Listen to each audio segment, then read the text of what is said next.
session, we are going to have a very nice story. So you all know that proverb, slow and steady wins the race? Yes. You know that proverb, slow and steady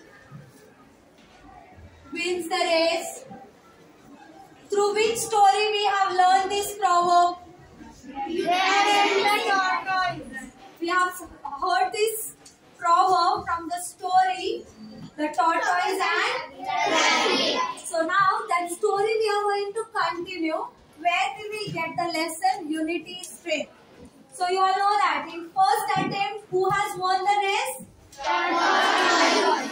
So now one day again tortoise have won the race, and now rabbits. Here they are like in a puzzle that how come such a slow animal or such a steady creature has won the race. So they have approached to the king of the forest. And you know who was the king of the forest? Lion.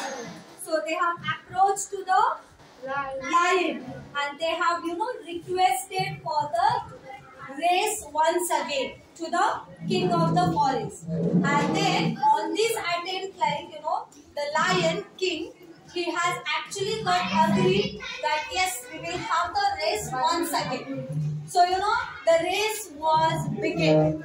And obviously now from the last lesson, what the rabbits have learned that yes, this time we will not have in that mindset where tortoise will go ahead and we will take the race. So what they have done, they have well prepared. And then in the second attempt, who have won the race? Obviously rabbits. Rabbits have won the race. But then this third time, the tortoise were in the tarnished. What is the word tarnished means,